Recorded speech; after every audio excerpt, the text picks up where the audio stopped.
From Keene in the Shire, the Liberty Media capital of the world, this is Daryl W. Perry, host of FPP Radio News for Tuesday, October 21st, 2014. Silver is trading at $17.55 per ounce. Gold is valued at $1,252 per ounce. And according to BitcoinAverage.com, the average price of Bitcoin is $388.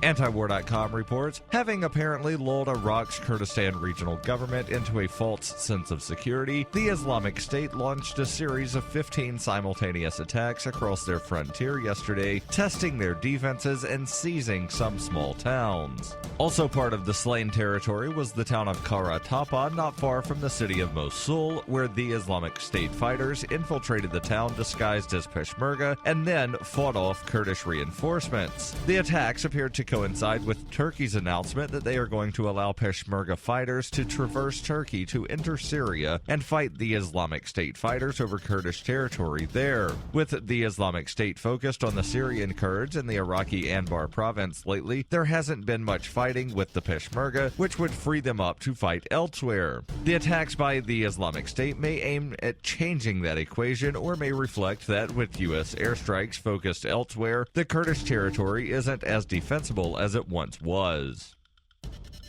FPP Radio News is brought to you by Roberts & Roberts Brokerage. For over 35 years, Roberts & Roberts has been a trusted source for buying and selling your investment-grade precious metals. They now take Bitcoin for purchasing precious metals so you can turn your profits into a long-term investment. Call Roberts & Roberts today for knowledgeable advice on investing. 800-874-9760.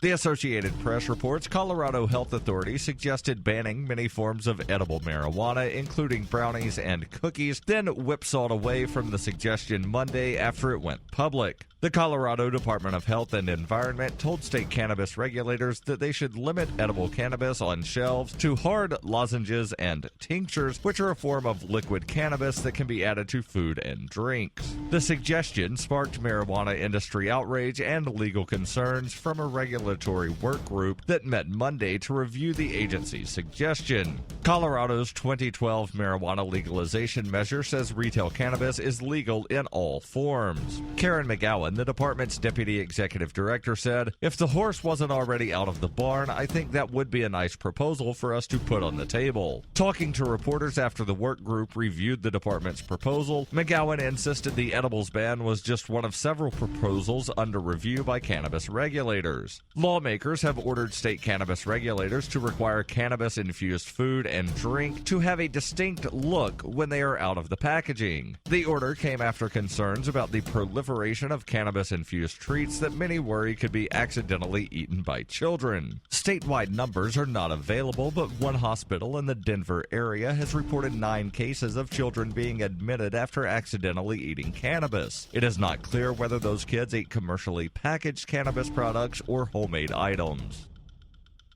ExpressCoin is the best choice for buying Bitcoin, Litecoin, Dogecoin, and more. ExpressCoin prides themselves on their customer service, so much so that the back end on the website should allow them to be even more focused on your needs. Get your cryptocurrencies with money order, check, wire transfer, or cash deposit. Get started at expresscoin.fppradio.com. That's expresscoin.fppradio.com. Reuters reports court records released on Monday show Alabama's powerful Republican State House Speaker was indicted on 23 criminal counts of corruption by a grand jury. Mike Hubbard, who helped guide Republicans to majorities in both houses of the Alabama legislature in 2010 for the first time in 136 years, was indicted on Friday of charges that included using his office for personal gain and legislating with a conflict of interest. According to the indictment handed down by a grand jury in Lee County, Hubbard solicited favors from a range of powerful Alabamians, including former Governor Bob Riley and several business leaders. The charges are all Class B felonies, which under state law each carry a minimum of 2 years and a maximum penalty of 20 years in prison and a $30,000 fine. Speaking outside the Lee County Jail on Monday, Hubbard's attorney, Mark White, said he would fight the charges. This has been FPP Radio News, online at fppradio.com.